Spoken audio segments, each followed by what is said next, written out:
party held a two-day lekgotla at the weekend where it reaffirmed its support for the Constitution and the judiciary. Joining me now to touch on some of these issues and other matters is Sibongile Besani. He is the head of the presidency in the ANC, and he joins us now. Mr. Besani, thank you for your time. When the president sounds a warning that divisions in the party are threatening the stability of the country's democracy, what needs to be done, therefore, to stabilize things? Thank you very much, and thanks for having me. Obviously, these statements were actually reaffirmed at our conference through a diagnostic report and so on.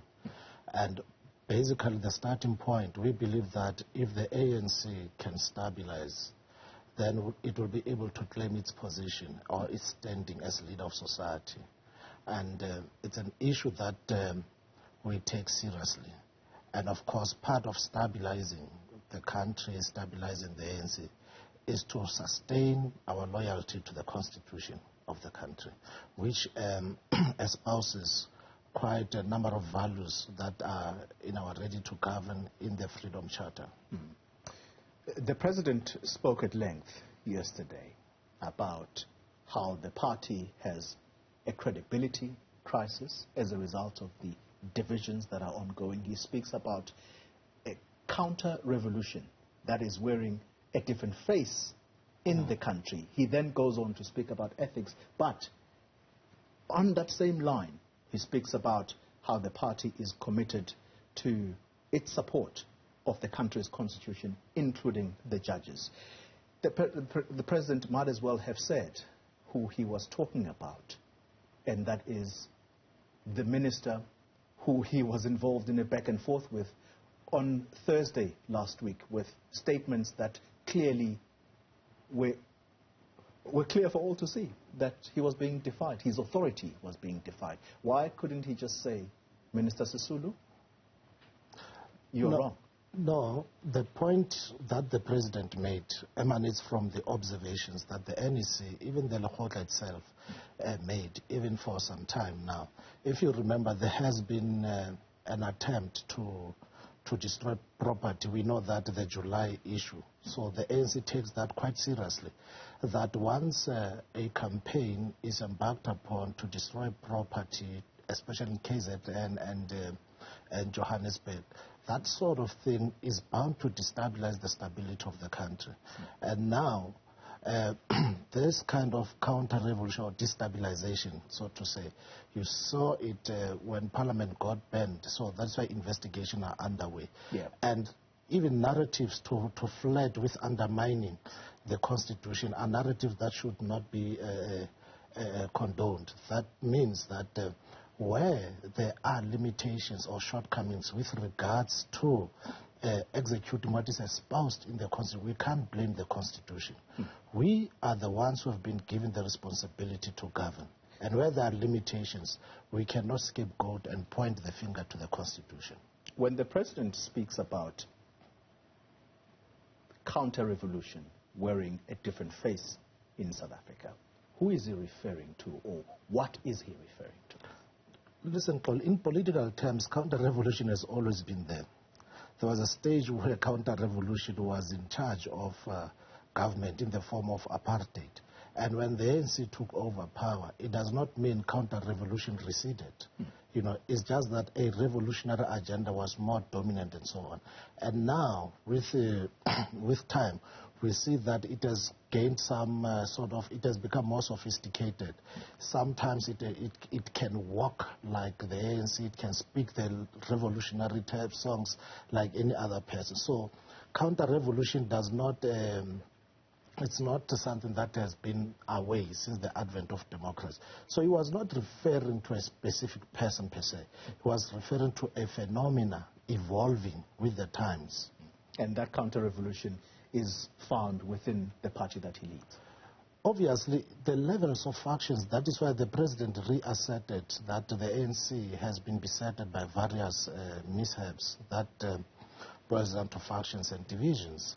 And that is why at the conference, the ANC had to embark on a program that is quite, it says, the ANC says that program is absolute, it's absolute and urgent priority. That is the program of renewal, unity and renewal. So once we embark on that, it means that we acknowledge the serious shortcomings within the ANC. Remember, around the early 40s, we adopted a resolution that said we needed 1 million members. And it is only in 2012 that we achieved that. Yeah. And clearly, some amongst us have not internalized or inculcated the principles and values that we as the ANC espouse. And some of them, these factions, have been found to also be dominant in our ranks. That's why the program of renewal and unity targets educating and ensuring that when it comes to selection of leadership, it's people who understand the values and principles of the ANC. I'm glad that your responses are short and to the point, because time is against us. Can I ask a direct question? The president and his authority was challenged in an unprecedented fashion last week, Thursday. Was there a discussion in the NEC about Minister Lindiwe Sisulu needing to be removed from cabinet? No, the NEC would not discuss the removal of this minister or not. But the NEC resolved on one thing that is very profound, that we will be at variance with anybody who seeks to undermine the values espoused in the constitution of the country. So the ANC, even the alliance partner, they reasserted their allegiance to the constitution of the country.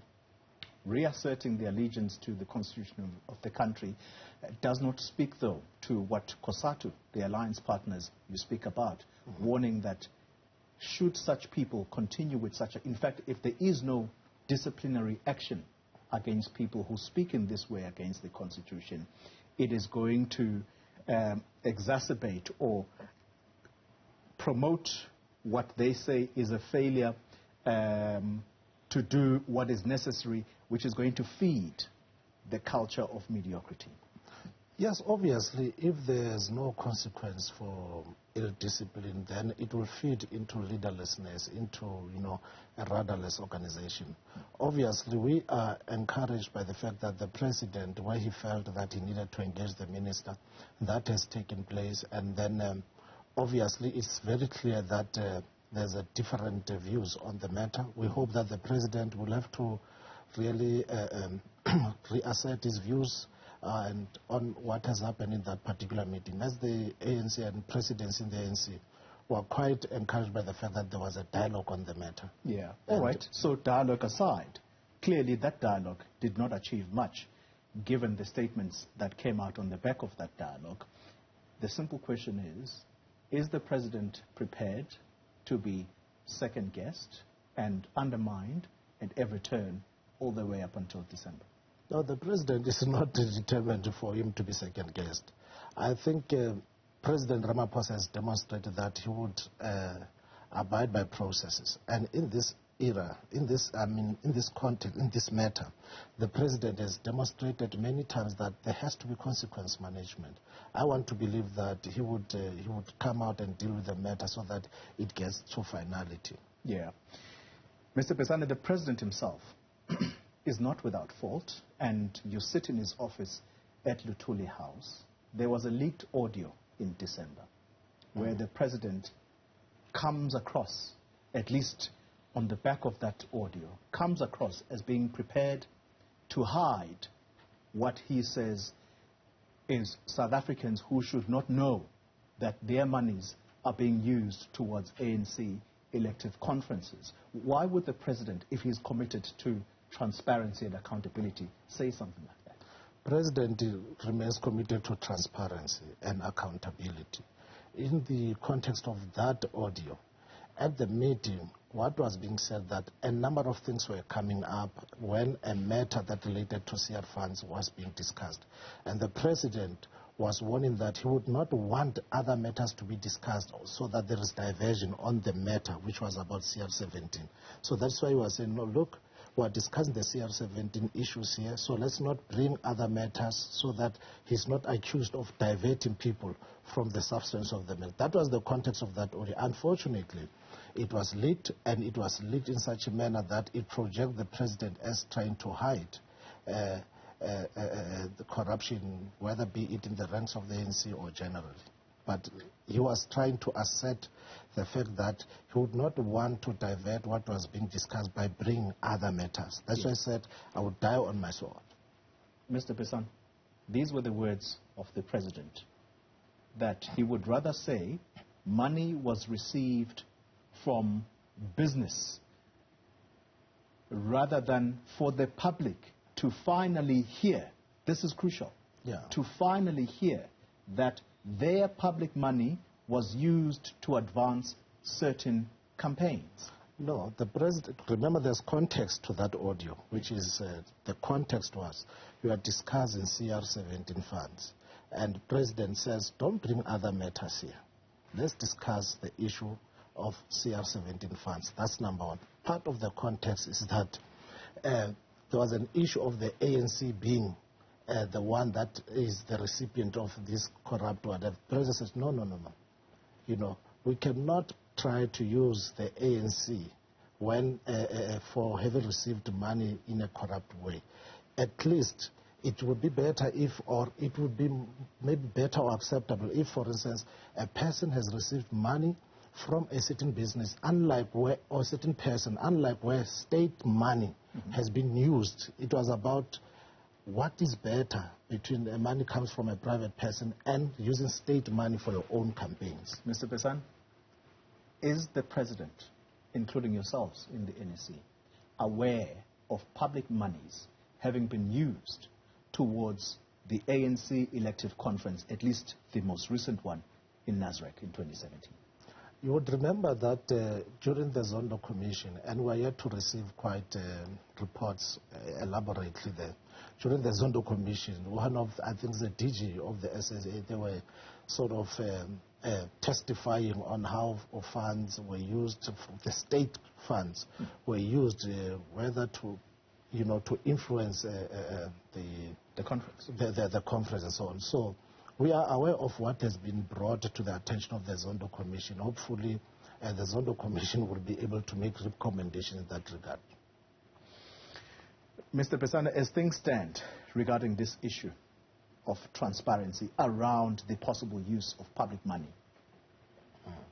at least at the ANC level, we're speaking about possible use of public money, but at Zondo, we know, and it has been said as a fact, that public money was used towards the ANC elective conference in 2017.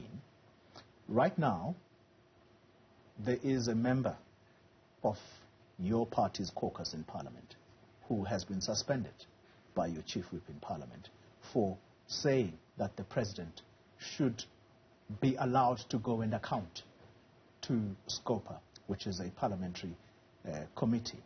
Is the president prepared to go to SCOPA to explain himself what he meant with these statements? I think the president is prepared to appear before any constitutional structure to explain himself, and he has never reneged on that. It wouldn't be something new or something strange for the president to explain himself. All right. Let's talk about the cadre deployment minutes then. Did the president lie under oath when he said these minutes did not exist? It was in August when he appeared at the Zondo Commission. No, if you remember what actually happened is that there were a number of years where minutes were made available, other minutes were not made available. So in that, the president, I think, did allude to that. So he did not lie under oath. So what is the story? Because at least what we know through his responses at the Zondo Commission is that, quote unquote, they do not exist. So the question is, do the minutes exist or do they not exist? No, that question will fail to appreciate what the president explained or what the ANC explained at the Zondo Commission. There were minutes that were availed, there were those that were not availed because they did not exist. Those that were not availed. So the ANC availed what existed. And did the party at any point request of the Zondo Commission to warn it if indeed these minutes were going to be publicized? No, I don't remember an instance where the party warned the Zondo Commission about publicity. They asked to be warned by the Zondo Commission that if you intend publicizing the minutes, warn us in advance, and it happened on 2 occasions. No, I don't have the facts in that relation, so I can't respond authoritatively. So I don't know if the Zondo Commission warned the party. Maybe it's the SGO which is enlightened there. I wouldn't answer authoritatively. Yeah. Mr. Besani, the President has said at the time that he had the Zondo report handed to him that he will fall on his sword. He's prepared to fall on his sword should that commission find that there was any wrongdoing on his part. If the Zondo Commission comes out and says the President misled the Commission when he said the minutes did not exist, is the President prepared to take responsibility for that, and what would responsibility look like on the part of the President? On a range of issues, the President has demonstrated unequivocally that he would take responsibility, will account, and I want to believe that where he is implicated in whatever form, he will take accountability and act accordingly. And be it fall on his sword, he would do that. We don't try to be preemptive of the Commission, but he would stick to his word. Well, because of these issues, Mr. Besani, there is now doubt about even the task team that has been put together by the ANC that will be led by Jeff Radebe, Ronald Lamola and Joel Nechitenze, that this is all in an effort to see to it that the Zondo Commission findings and recommendations are implemented. Is that what they have been assembled to do, to see to it that these recommendations, at least at party level, are implemented? It would be unfortunate that people become hopeless about a commission that has not issued out findings on the President or the ANC, because we don't have to preempt the commission. That's the point I'm trying to make. But when the ANC establishes a team, it demonstrates commitment to implementation or to implementation of the resolution. You would remember that the Zondo Commission is also part and parcel of the resolutions of conference. And flowing from the resolutions of conference where we said there will be a judicial commission, we also embarked on the resolutions or the mechanism to deal with corruption, which involves what we call the step aside. Those people who are indicted, that they should step aside, and then where you are, and the formation of the Integrity Commission. So we think we have a case to demonstrate to South Africans as the ANC that we are acting on corruption even within our ranks. But when it comes to the Zondo Commission, it is important that the ANC does not just become an observer. It must go through the recommendations, the findings of the Commission, and see where it can best enhance its mechanisms, on how it deals with issues of ethical leadership. For us, that will be part and parcel of the renewal program. It is not about muzzling the Commission or protecting one another, no. It's about ensuring that we take deliberate steps to ensure that we don't repeat what has been experienced before. So it would be unfortunate if people would remain suspicious on that. But for us, it's the step in the right direction. All right.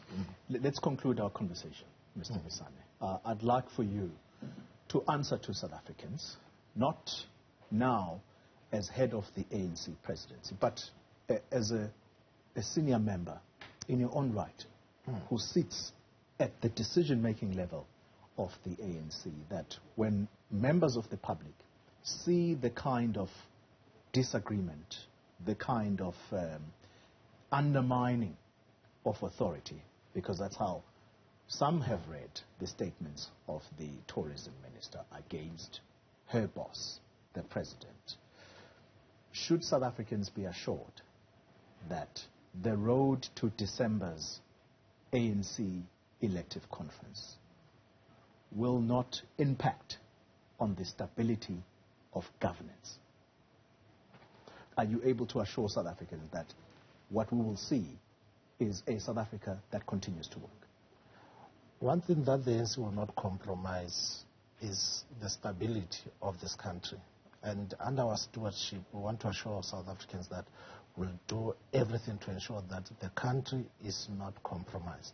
One of the areas that we want to assure South Africans that our program for unity and renewal, as espoused at conference and in our current January 8th statement, is to ensure that we defend the gains of democracy, is to ensure that we break the curse of a phenomena where when we go to a conference, it's like the fight between evil and good. No, it cannot be a bloodbath when we go to a conference. So we're a generation that must stand up and nudge this movement into the program of renewal so that this case of fights, this case of mishap towards conferences is broken.